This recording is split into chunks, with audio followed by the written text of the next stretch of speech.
Welcome back to the Battle Camp. So, as we all know, the WBC extended their deadline for a negotiation period between Deontay Wilder and Tyson Fury for them to come to an agreement for the WBC championship fight between those two guys. So they were meant to come to an agreement by the 5th of February, and that got extended to Wednesday, the 13th of February. I don't actually know what time, if there's a time limit on it, so or which country it kind of sits in. I know I think is it Puerto Rico or Costa Rica or some shit like that where they're based out of. Might be Mexico, I'm not sure.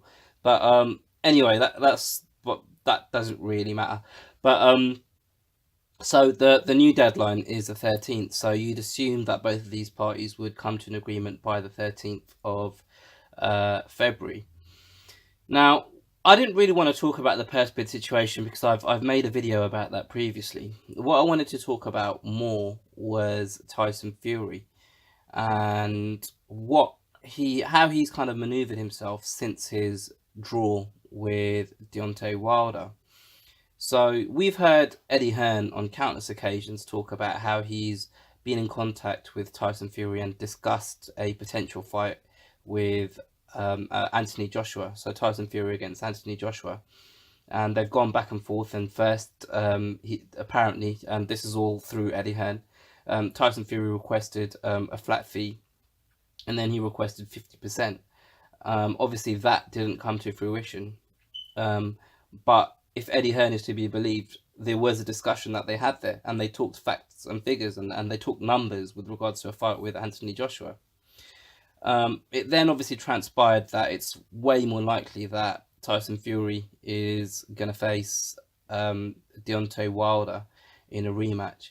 And I just wanted to share my thoughts on that whole situation because the way I see it is Tyson Fury's been talking to Eddie Hearn, trying to understand what he could stand to make if he was to fight Anthony Joshua. So he's got that information in the back of his head. He's been made an offer and he knows, okay, if I fight Joshua, this is what I can make.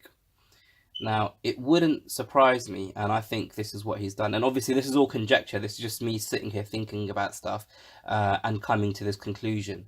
I haven't got any information off anyone. I haven't read this in an article or seen it in an interview. I'm just assuming. I'm just putting myself in Tyson Fury's shoes and telling you what I would do if I was in his position. So, what I think Tyson Fury's been doing is effectively understanding what he could make from a fight with Anthony Joshua and taking that information back to Deontay Wilder and saying, look, you guys need to up your game here because if you're offering me X amount, I'm just going to go and fight. I'm just going to go and fight Anthony Joshua for Y amount, if that makes sense. And he's been using that kind of soft offer, you could probably call it, as a tokening chip, not a tokening chip, a bargaining chip with Deontay Wilder's team. Now, Deontay Wilder, they're kind of stuck between a rock and a hard place because they've kind of Deontay Wilder, especially, he's been overt in saying that he wants to fight Fury next, and how they're not in that. Well, maybe not interested in Joshua is the wrong word, but he's kind of mentioned how he's got different opponents he can fight, and his world doesn't revolve around Joshua, the way Joshua thinks it should, if that makes sense. So we've basically got Deontay Wilder kind of saying things about how he wants to fight Fury next, and the fight's going to happen against Fury next, and they're in a process of negotiation. And what I think Fury's done is he probably had no intention to fight Anthony Joshua. And no, I'm not saying he's ducking Joshua because I'm going to tell you why he didn't want to fight Joshua just yet after I say this next bit. But I think Fury has basically used that information from Eddie Hearn to go to Team Wilder and drive up the price or drive up the purse that he's being offered by Team Wilder, because another kind of factor in all of this is the purse bid situation, and Team Wilder and also Frank Warren want to avoid this fight going to purse bids because there's a risk that a competitor, the Zone, Eddie Hearn, someone else, might bid for this and win the purse bid and be able to host that fight. And that wouldn't be good for Showtime in America, and that wouldn't be good for Frank Warren over here in the UK. So so I suppose what I'm trying to say is there's a couple of dependencies and there's potential risk around this fight, and it's in the best interest of De Wilder and his team to get the fight signed and sealed before they reach a situation where it goes to purse bids.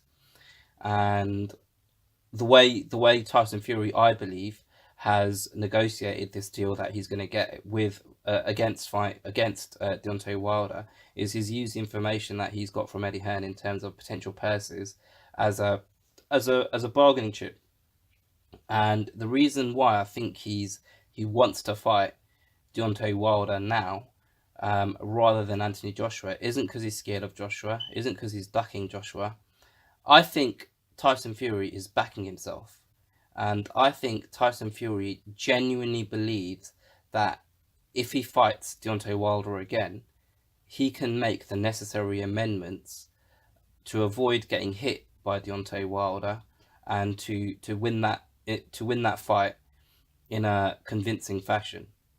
And if he is to manage to do that, if he is to beat Deontay Wilder and take that belt off him, then he can then go back to Eddie Hearn and Anthony Joshua and basically say, right, when I wasn't a champion, because you guys always say to me how this lineal status doesn't matter, it's a load of bollocks.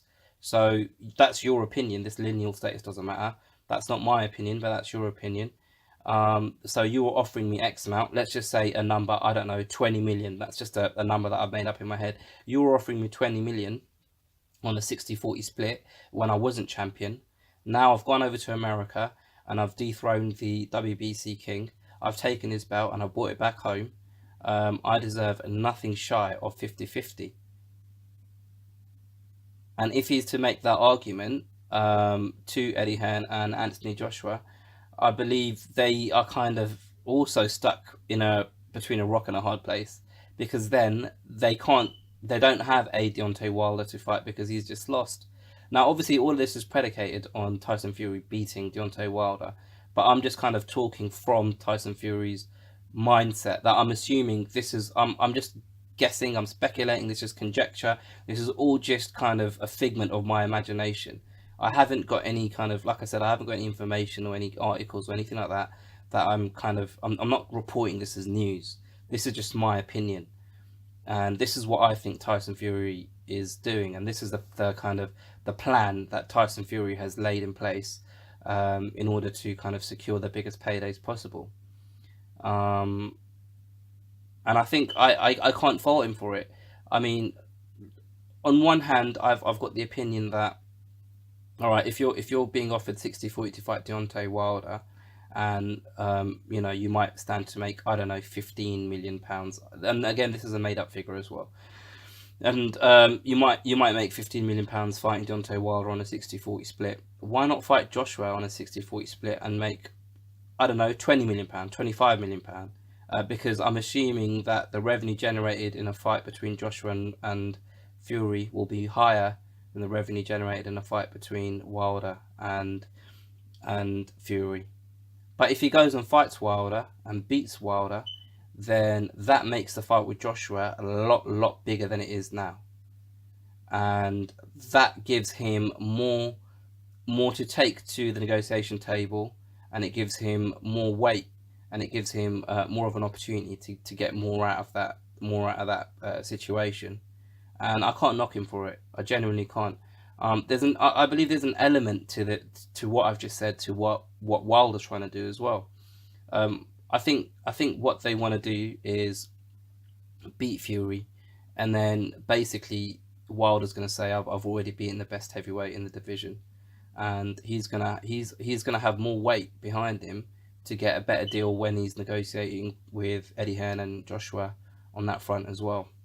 Now, the only thing that might take away from what I've just said is if in the deal that Tyson Fury agrees to fight Wilder, is if there's a rematch clause in there. And I don't see why there should be a rematch clause, because it's a mandatory. He's now worked himself into a mandatory slot, so there's no need for there to be a rematch clause. And I hope Tyson Fury has learnt from his mistakes from when he fought Klitschko, because that was a mandatory position he got himself into, and he agreed to a rematch clause, which is why he had to relinquish his IBF belt, I think it was at the time, because there's no requirement to have a rematch clause in a mandatory title defense. That's just my take on Tyson Fury and why he's maneuvered himself the way he has since December, when he drew with Deontay Wilder. Let me know what you guys think. Please comment below. Please, can you also like if you agree with what I'm saying?